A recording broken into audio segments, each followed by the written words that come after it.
Solar light আমি ব্যবস্থা করেছিলাম। অমিত একটা পোস্ট ফেসবুকের মধ্যে দিয়েছিল যে ধন্যবাদ রেবতী দাকে যে আমরা এত বছর পরে আমাদের এলাকায় আমরা যে সোলার লাইট ব্যবস্থা আমরা পেলাম, আলু পেলাম।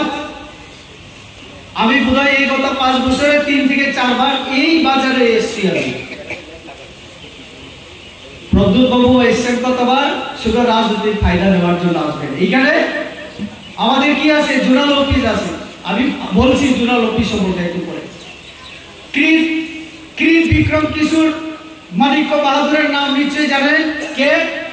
প্রদ্যুৎ বাবুর বাবা। কতবারের এমপি? 3 বারের। 1967, 1977 and 1989 তিনি কি হয়েছিলেন? এমপি হয়েছিলেন। প্রদ্যুৎ বাবুর মা বিভু কুমারী দেবী, উনিও এমপি হয়েছিলেন। কখন জানেন? 1991 থেকে 95 পর্যন্ত। ইতিহাস দেখবেন আপনারা। এই বাড়ি থেকে, রয়্যাল ফ্যামিলি থেকে ক্রিত বিক্রম কিশোর 3 বার, 15 বছর, 5 বছর বিভু কুমারী দেবী, এখন 5 বছর কীর্তি দেবী সিং। বাবা মা মেয়ে মিলে কত বছর? 25 বছর হবে। তিপ্রাসার জন্য ক্রিত বিক্রম কংগ্রেসের এমপি ছিলেন। সেই সময় যদি দাঁড়িয়ে পার্লামেন্টে বলতেন, ইন্দিরা মুজিবর চুক্তির কথা শুনেছেন আপনারা?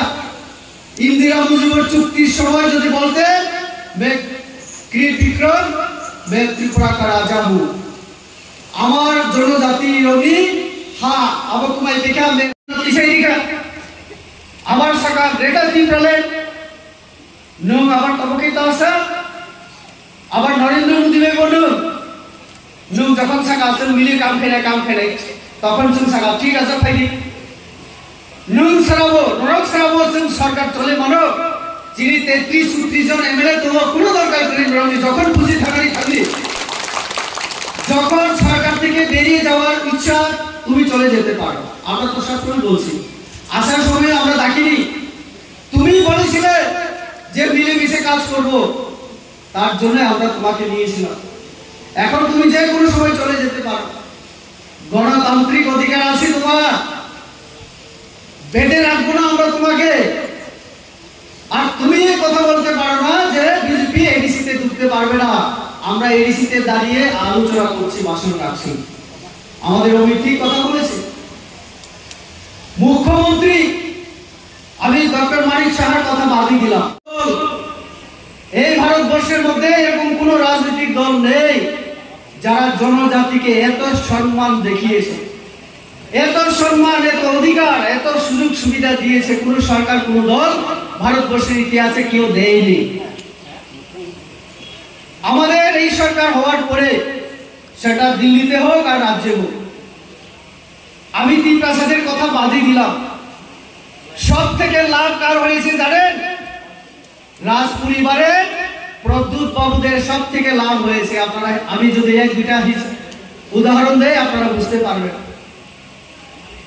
এখন যিনি এমপি কৃতি সিং, উনি কি ব্রু রিয়াং সম্প্রদায়ের জুমিয়া পরিবারের না? কে তিনি? নিজেকে পরিচয় দেন তিনি মহারানী। কোন রাজ্যের মহারানী? তিনি ওই মধ্যপ্রদেশ আলাদা হয়ে একটা ছত্তিশগড় রাজ্য হয়েছে নতুন। সেই মধ্যপ্রদেশের রাজ পরিবারে ওনার বিয়ে হয়েছে আজকে থেকে 30-40 বছর আগে। 40 বছর যাবৎ ওনার সঙ্গে ত্রিপুরার কোনো সম্পর্ক নেই। হঠাৎ ইলেকশন এলো, ওনার ভাই প্রদ্যুৎ বাবু ওনাকে আনলেন, বললেন আমার বড় বোন রাজ পরিবারের মহারানী, মধ্যপ্রদেশের মহারানী। তিপ্রাসার কথা উনি বুঝেন না আপনারাই বুঝতে পারবেন। যেতে পারবে না, কারণ এডিসির বাইরে। কি হবে তখন? উনি আবার বলবেন এটা কেমন কথা? আরে ভাই, তোমার এই কথার উত্তর আমি দিচ্ছি। এডিসিও মাহাবিয়া সারা পৃথিবীর সব থেকে বড় দল বিজেপি। বিজেপি নরেন্দ্র মোদী ইয়াত্রিক খাই দাবি খাই তুমি ফাইনালি চেষ্টা খাইতে